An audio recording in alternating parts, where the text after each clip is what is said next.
Capsule explicative 7.3a, la rotation. Bonjour tout le monde.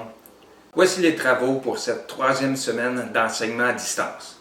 Après avoir vu les figures isométriques dans l'unité 7.1 et les translations dans la section 7.2, cette semaine, vous allez travailler sur un deuxième type de transformation isométrique, soit la rotation.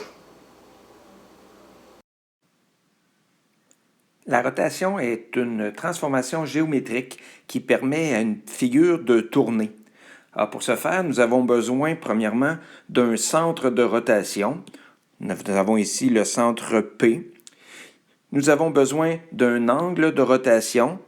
L'angle de rotation, on peut le voir ici à l'aide des petits pointillés qui forment un angle de 75 degrés. Et nous avons besoin d'un sens de la rotation qui nous est donné par la pointe de la flèche ici.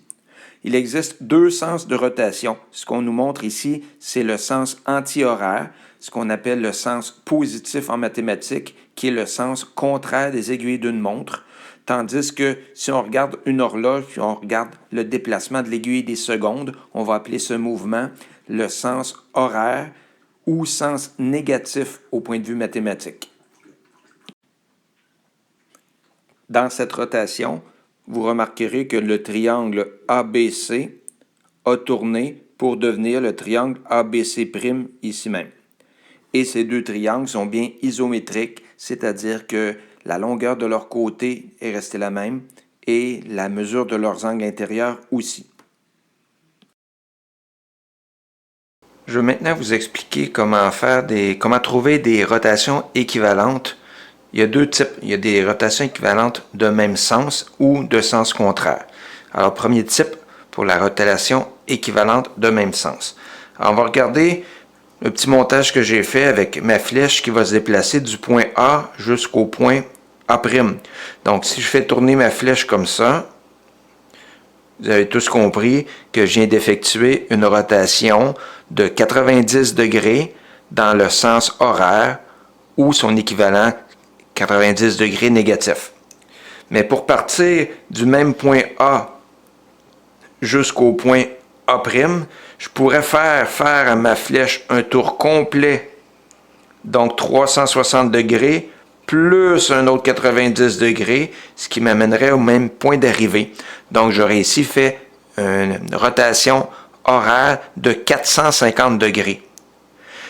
C'est donc deux rotations qui sont équivalentes de même sens. Un 90 degrés horaire est l'équivalent d'un 450 horaire. Et si je pourrais continuer comme ça en faisant deux tours complets, 360 plus 360, donc 720, plus un 90, ce qui m'amènerait à une autre rotation équivalente, mais là de 810 degrés. Maintenant, si on fait la rotation équivalente de sens contraire, je pars toujours de mon point A, puis je veux me rendre jusqu'au point A', comme suit. Donc, j'ai une rotation horaire de 90 degrés. Mais j'aurais pu partir du même sommet et là faire une rotation anti-horaire. À ce moment-là, en tournant comme suit, dans l'autre sens, j'arrive au même point final, mais en faisant une rotation de 270 degrés dans le sens anti-horaire. D'où vient le 270? Bien, c'est bien 360, le tour complet, moins le 90 qu'il y a ici.